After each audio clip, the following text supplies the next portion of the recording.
Welcome to Community ArtsKitchen.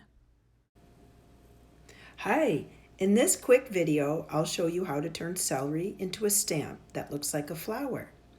It's really easy and fun to do. Let's give it a go.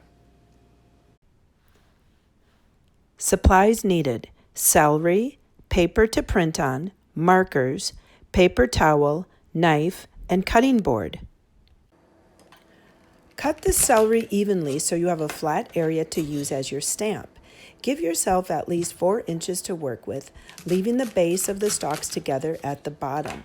This will be your main flower-like or rosette pattern. Save some of the individual stalks to use as petals or leaves.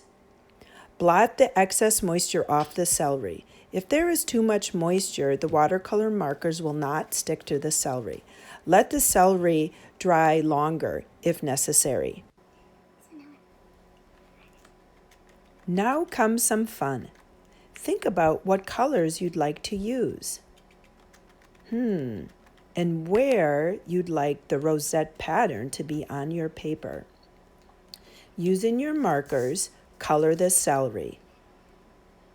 If you're making a card, fold the paper in half. When you're done folding the paper, you'll want to hold the celery firmly and deliberately stamp your colored celery onto the paper. You'll see a lovely flower-like rosette design. Isn't that cool?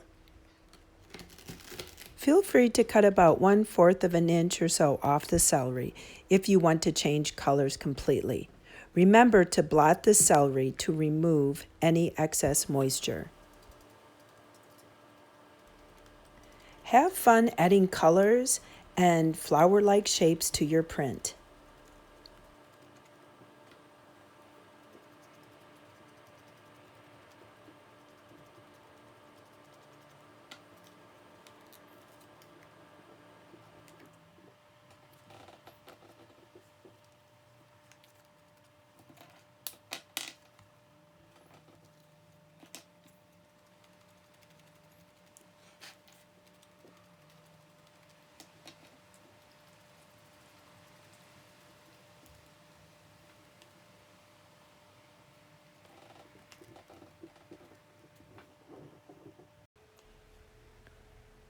Using the pieces from the stalks, you can create green leaves or other petals.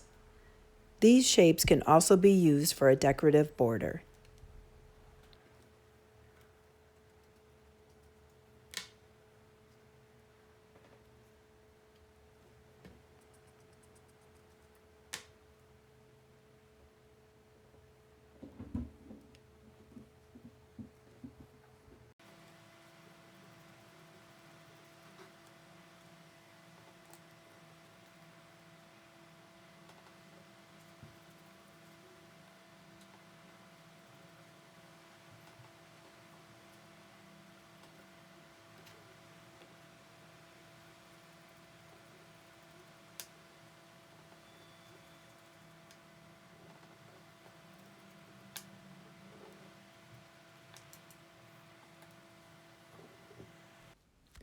What a gorgeous print we made by using celery and markers. Thanks for watching. Community ArtsKitchen was created and developed by Barbara Libby Steinman and Anna Rochester. See you next time.